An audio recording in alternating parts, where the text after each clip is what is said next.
नमस्ते, स्वागत छ यहाँलाई नेपाली फ्यामिली किचनमा। आज हामी मस्यौराको छोइला अथवा भेज छोइला बनाउन गइरहेका छौं। यो एकदमै मिठो रेसिपी, बनाउनलाई पनि धेरै सजिलो छ। यदि तपाई भेजिटेरियन हुनुहुन्छ भने एकपल्ट यसलाई बनाएर ट्राई गर्नुस् है त। यदि तपाईलाई भिडियो मन परेमा भिडियोलाई लाइक, शेयर अनि कमेन्ट गर्न नभुल्नुहोला। साथसाथै नयाँ हुनुहुन्छ भने सब्स्क्राइब गर्न पनि नभुल्नुहोला। सुरु गरौँ आजको हाम्रो सोयाबिन छोइलाको रेसिपी। सोयाबिन छोइलाको लागि सुरुमा मैले लिए 2 वटा टमाटर, 10 देखि 15 वटा सुकेको खोर्सानी, 1 मुठी जति हरियो लसुनको पत्ता, 1 मुठी जति धनिया, 1 चम्ची जिरा धनियाको दाना, एउटा कागतीको रस, 2 चम्ची जति तासेको अदुवा र लसुन, एउटा मिडियम साइजको प्याज, नुन स्वाद अनुसार, आधी चम्ची बेसार, थोरै टिमुर, 2 चम्ची तेल। अन्तिममा छोइला झान्नको लागि 1 चम्ची तोरी। त्यसैगरी 250 ग्राम जति मस्यौरा लिएको छु।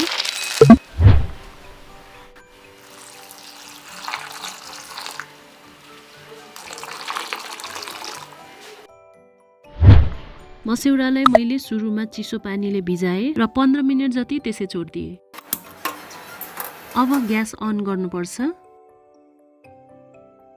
र त्यसमाथि एउटा स्ट्यान्ड राखेर टमाटरलाई पोल्नुपर्छ।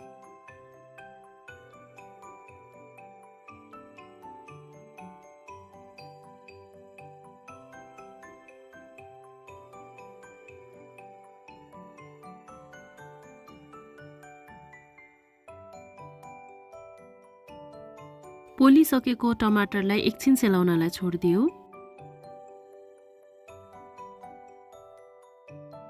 अब सेलाइसकेपछि त्यसको बोक्रालाई तासेर फ्याक्नुपर्छ।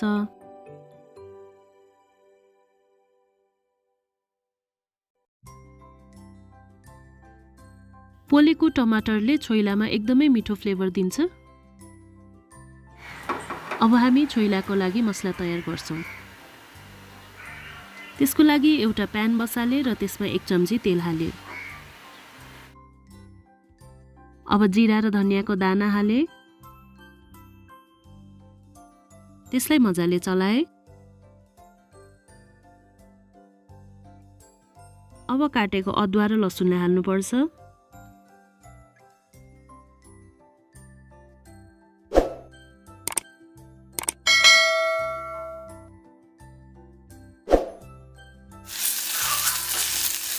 त्यसपछि सुकेको खोर्सानी हाल्नुपर्छ।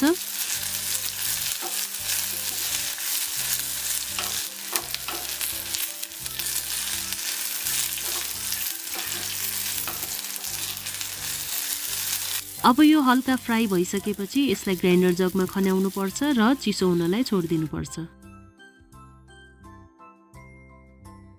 यसमा मैले हाले अघि लिएको टिमुर, बोक्रा निकालेको पोलेको टमाटरलाई हाले।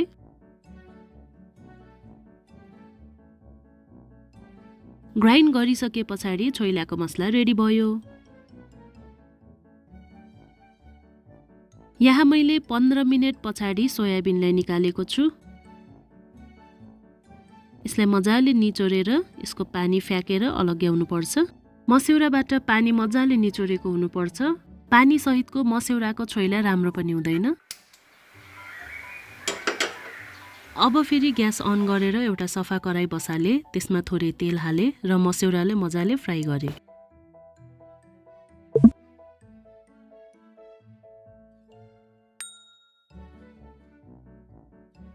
यो मस्यौरालाई मैले नन स्टिकी प्यानमा नबनाएको हुनाले कराईमा डढ्न सक्छ, त्यसैले मैले यसलाई मजाले चलाउँदै छु। हल्का ब्राउन भएर फ्राई भइसकेपछि मस्यौरा छोइलाको लागि रेडी भयो।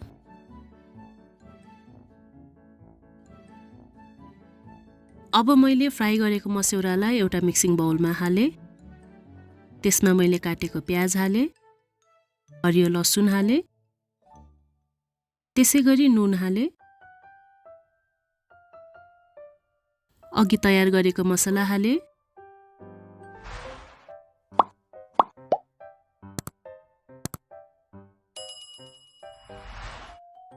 कागतीको रस हाले।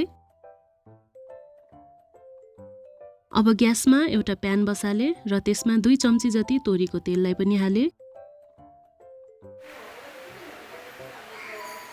तेल हल्का तातिसकेपछि त्यसमा मैले तोरीको दाना फुराए।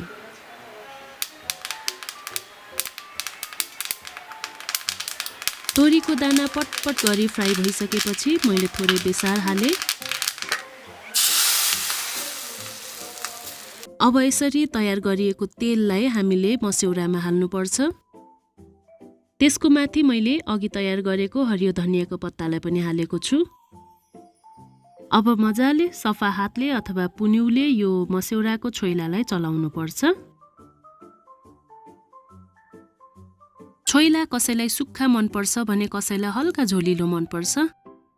मलाई चाहिँ हल्का झोलिलो मन पर्ने भएको कारणले मैले अघि मसला ग्राइन्ड गरेको जगमा थोरै पानी हालेर त्यो छोइलामा हाले र यसलाई फेरि मजाले चलाउँदै छु। भेज छोइला बनाउने यो सजिलो तरिका तपाईलाई कस्तो लाग्यो? यसरी बनाएको छोइला एकदमै मिठो हुने गर्छ। तपाई पनि यो तरिकाले भेज छोइला अथवा सोयाबिन छोइला बनाएर आफ्नो परिवारसँग इन्जोय गर्न सक्नुहुन्छ। भिडियोलाई अन्तिमसम्म हेरिदिनु भएको लागि धेरै धेरै धन्यवाद। तपाईलाई आजको हाम्रो भिडियो कस्तो लाग्यो? मन परेमा लाइक, शेयर र नयाँ हुनुहुन्छ भने सब्स्क्राइब गर्न नभुल्नुहोला। साथसाथै छेउमा रहेको बेल आइकनलाई पनि प्रेस गर्नुहोला। यसो गर्नाले हाम्रो नयाँ भिडियोको नोटिफिकेसन तपाईसँग सजिलै पुग्छ। यसका साथै नेपाली फ्यामिली किचनको इन्स्टाग्राम, फेसबुक तथा टिकटक अकाउन्टलाई पनि फलो गर्नुहोस् है त। यस्तै छिटो अनि मिठो रेसिपी लिएर फेरि पनि अर्को भिडियो लिएर आउने नै छु। तबसम्मको लागि बाई बाई।